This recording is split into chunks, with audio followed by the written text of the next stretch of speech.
Welcome to another episode of Hashtag 52 Meets, and this week we are talking about belonging. And I'm very privileged to have with me Dr. Iain Butterworth, who is the founder of Iain Butterworth and Associates, a specialist healthy cities and livability consultancy. He's trained in community psychology and provides an interface between policymakers, researchers, and citizens. Iain has 30 years experience in bringing together community and organizational development, government policy and planning, workforce training and development and applied research. That's a lot. Throughout his career, Iain has worked in state government, local government, universities, NGO, and private practice.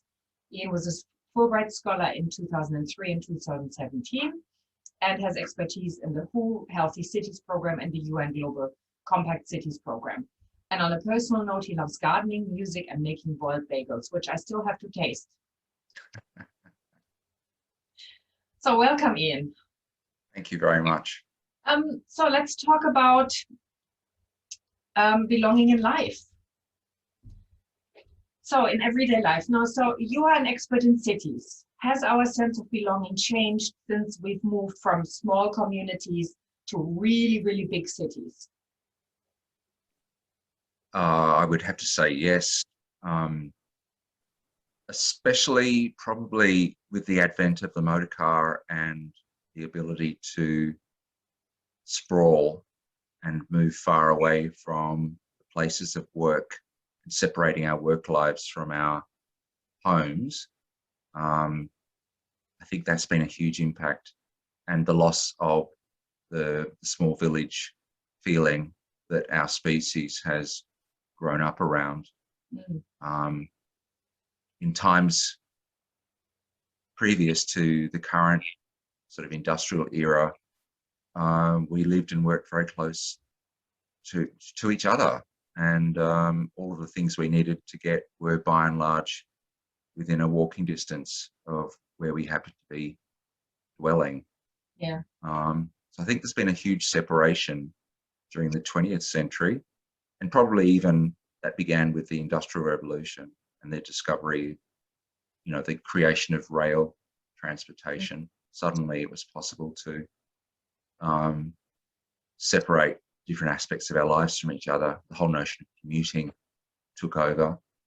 But I think during the 20th century, that just became ingrained in how we plan cities. And so the idea of Don Draper getting on the train, you know, in Long Island and heading into Manhattan for work and leaving his wife behind. It's a very gendered thing as well. I think during the 20th century, it was very much around men going off to the city and leaving their female partners behind to raise the children and fill in their days. You know, there's a lot of dislocation built into that. And I think what's happened during COVID is we've had a chance to reset that and think about it.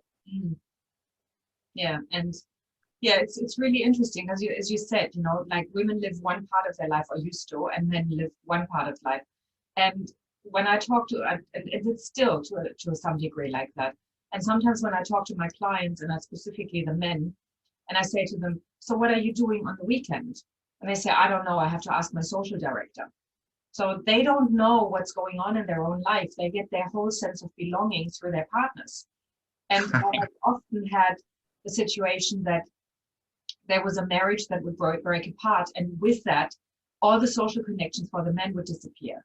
And they discovered that all the connections that they had were actually initiated through their wife. So that the only connections they had were often the loose relationships they had with other men through the good old boys network, you know, like work-related stuff. But they weren't really the sense of friendship and belonging, because they never had that neighborhood sense either. You know, as you said, they would come from all sorts of places and get together. I think one reason why Starbucks was so successful in the United States was that Starbucks's business model was predicated on creating what's called a third place. The first place is the home, the second place is work, and the third place is where people go to meet each other and even have incidental social interactions. It's like the village square, right? Where people would get together and have their coffee and yeah. And one thing I'm very proud of about Australia is the reason Starbucks didn't do very well here was we already had those. We had a thriving coffee scene. We had a whole proliferation of organically grown local cafes, and that model has actually taken off in the US now. So we didn't need it, and our bullshit detectors were very finely attuned to walking into a place that was a corporate entity and seeing the sort of signs of community being created, but knowing that it was done to make money rather than to actually create a place to belong. And I think one of the things that shocked me when I first went to Berkeley in 2003 was seeing people sitting in cafes with their headphones on, just like I am now. But it wasn't to, I mean, it was because they were taking their office environment to these places, but actually screening everybody out. And of course, that's taken off everywhere now. But I think, you know, the third place is very, very important, and it's a place to belong. It's a place to create community. It's a place to see different types of people and to be reminded that there's diversity in the community. And they're very important anchors for community living, especially as an antidote to the placelessness that accompanies so much urban development these days. Yeah. And I know you're really involved in making sure that we hope that we keep creating these places where people can meet. And it's been really difficult with the pandemic because we've just not had that opportunity with lockdowns. So there's a lot of loneliness, and a lot of people don't have a sense of belonging anymore, especially when they don't have neighbors. I mean, I know that I've lived in really big cities. I've lived in New York, I lived in Hong Kong, I lived in, you know, there were all these big cities, and I never even knew my neighbors. You know, so if anything were to happen, they would not have had a clue who I was. And so when I moved to my place where I'm now, and I bought a mortgage for the first time in my life, I made sure that I met all my neighbors. I invited them all, and we've got a community, and it's not one where we live in each other's pockets, but we have a sense of belonging that is really, and I do, because I lived out of a suitcase for 4 years. I wanted to see what it was like not to have that sense of belonging and move around. And I had to discover that human beings are wired for that. And I was definitely one of those. Knowing you the way that I do now, I wonder whether that community would have existed in your neighborhood without you being there. Well, it did, but it didn't. So I think when you add a new factor in, and you have somebody who's really interested, and then, you know, people start looking at each other differently. But there was people have been living here for a very long time. And that was the good thing. They were very welcoming. And that, again, that creates that sense of belonging, because there is a lot of sense of where people now these days, I think, don't have that sense, because we don't connect like that anymore. There's such a fear around opening yourself up. I mean, we share on social media what we have for lunch, but we don't tell our neighbors our names. I find that really interesting. Absolutely. I spent the weekend here. I'm living in a country town outside of Melbourne, and it's very interesting. In the last 6 months or so, I've started to live my research in a very personal way. COVID has resulted in this complete real estate boom across regional Australia. I'm sure you're aware of it in Queensland as well.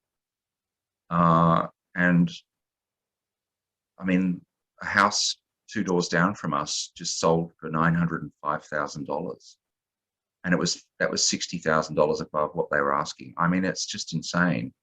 And with that is coming a whole new group of people moving in with very expensive cars.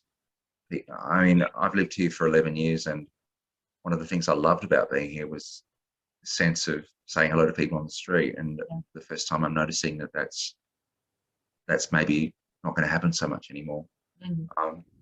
And there's this insane mania for renovation.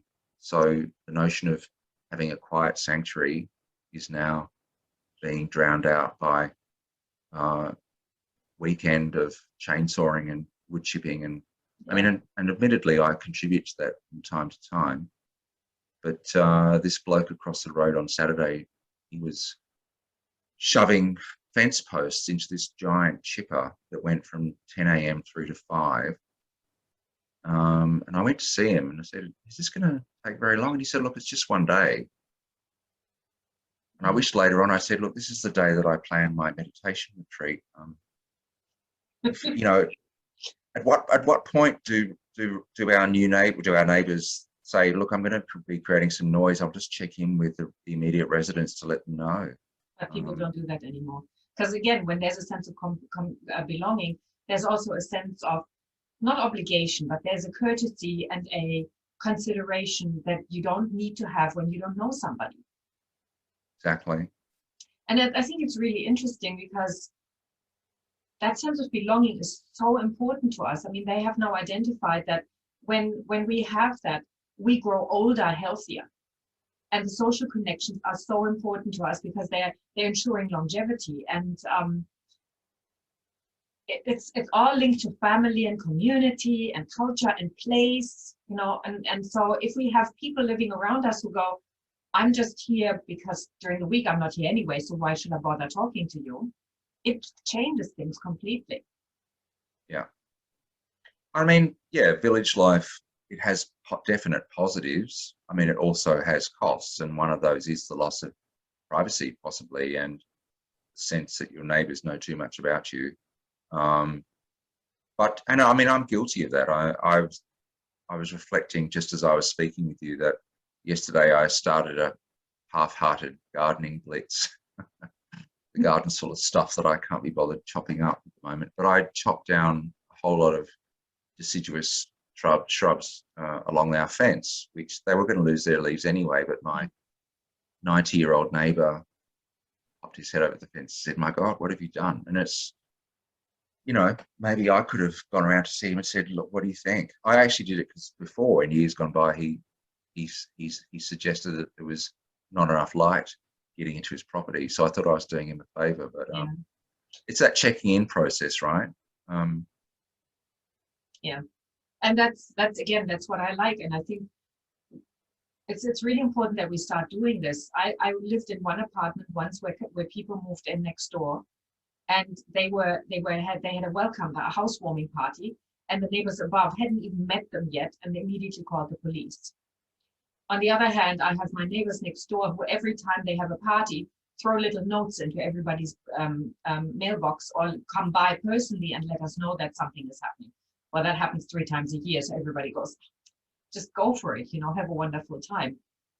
But again, that sense of belonging comes when people consider us, and when they trust us, or we trust each other to communicate in such a way that we consider each other's well-being. Yes. Yeah. It's interesting because, I mean, I'm not a handy person by any means. My partner's certainly better than me, but we've lived next door to some people that probably moved in 10 years ago and have basically been renovating the living daylights out of their property pretty much every weekend, and it's driven us both insane. Wow. And it's I think COVID's, for me, increased the stress of that, because this place used to be a wonderful retreat where we'd come and experience peacefulness every weekend and get out of Melbourne and whatever. And now we're living here full time.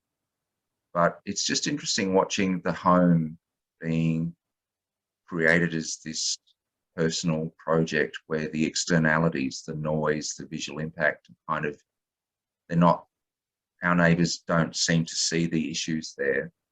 I was busy trying to establish my new business from the kitchen table while they had these guys installing what turned out to be a gigantic solar array on their roof, which, I mean, is great, but it actually is cantilevered so that it sits above the whole roof line.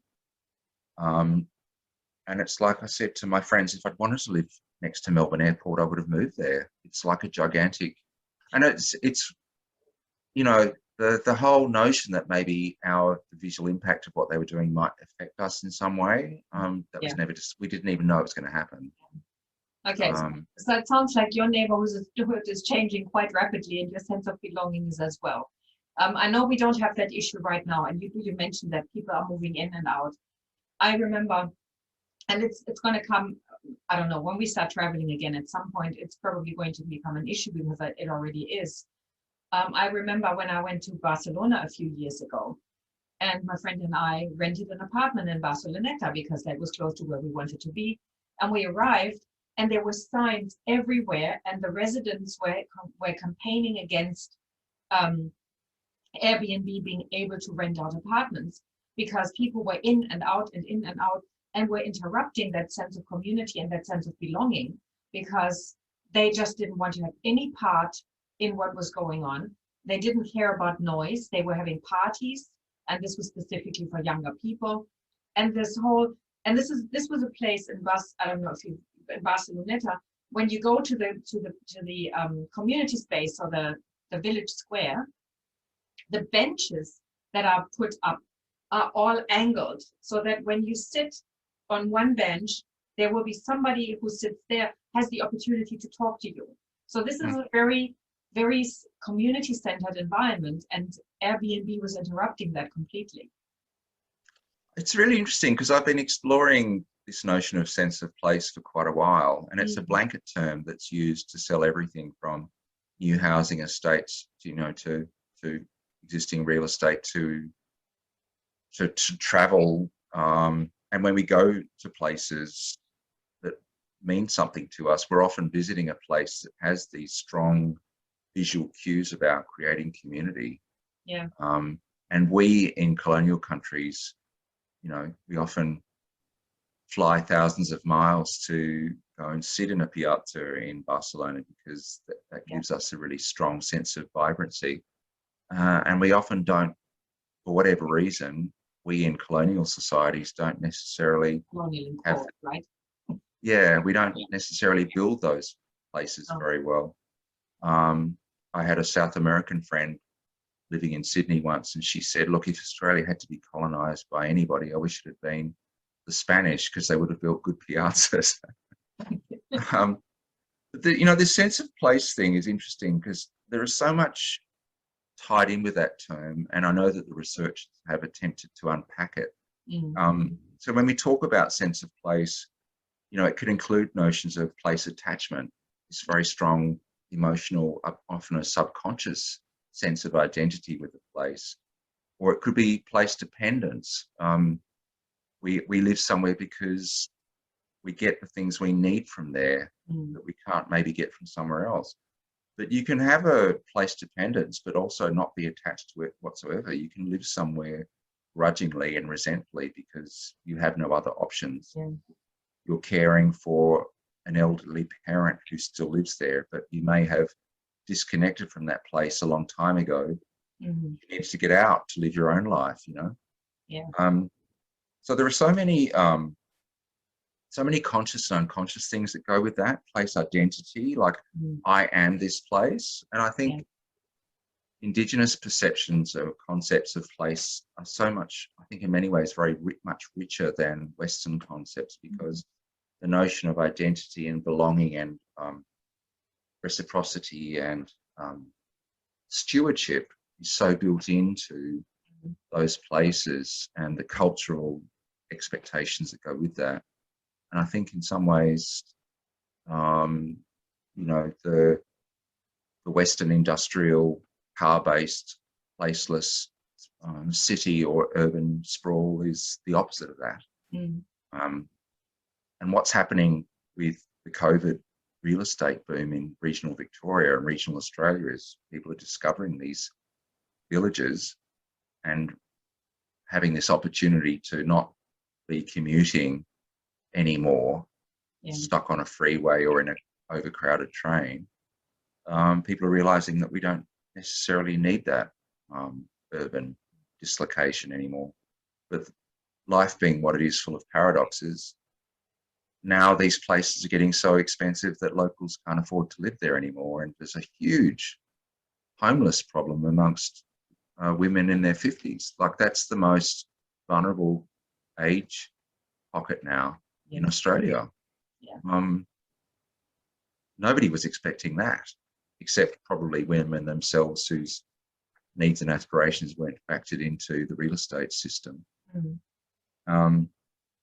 But, you know, when we talk about sense of place, I just think I'm interested in seeing how we can actually unpack that and make some of the nuances more salient to people. Yeah. Because I think this notion of belonging and identity and dependency and expectations, you know, like myself, moving here 11 years ago, I had a whole set of expectations about what life in a small country town would be like. Mm. And I hadn't factored in COVID or population explosion or climate change or economic drivers, which, you know, are happening all around me that I have no control over. And the developers have their own expectations as well. And they have a very different set of drivers than I do. They're interested in selling product quickly that makes a lot of money. And in the absence of strong legislation to protect sense of place and to promote belonging, to make it a legislative requirement, we're very much at the mercy of free market capitalism, which takes no prisoners with this sort of stuff, you know? Yeah. So the question is, do we need to dismantle the whole system to create a new sense of belonging and make belonging affordable for people again? Who knows? I mean, we can start a revolution here, Iain. It's been exploring legislation, state legislation and local government legislation. In my town, we're currently being hammered with proposals to build McDonald's and KFCs and Bunnings and big box retail and low density urban sprawl, all of which actually serve to destroy the very thing that makes the place desirable. Yeah. And I went into the local government legislation plans for my area and looking at the state government. There are all these amazing terms about we want to promote sense of place, we want to limit urban sprawl, we want to promote ecologically sensitive development, we want to protect the we want to protect the agricultural food bowl, we want to do this, we want to do that, but there's nothing that says we must do this. And so it's all aspirational, and it all ends up like a house of cards. And I have found that quite shocking at a personal level, but also to realise that if we're going to try to protect this sense of belonging, we actually have to. It has to be valued, and it has to be built into what we decide we can and can't build, you know. Well, thankfully we've got you. You're working on it, right? Yes. You're putting a lot of energy and a lot of commitment into this. So thank you so much. Look, we could talk about this. We could talk about children and the impact on children, and we can talk about people were nomads before, but they still had a sense of belonging because they walked in groups. There are so many different things we can talk about, but maybe we'll leave that for another time, because I think this is a good place to stop. Thank you so much. Thank you so much. And yeah, I look forward to hearing more about your work, because you've been doing some really amazing work, creating awareness around all of this. So thanks, you. Angela. It's very kind of you. And I'll look forward to seeing you soon. And thanks everybody for watching, and I'll see you next week.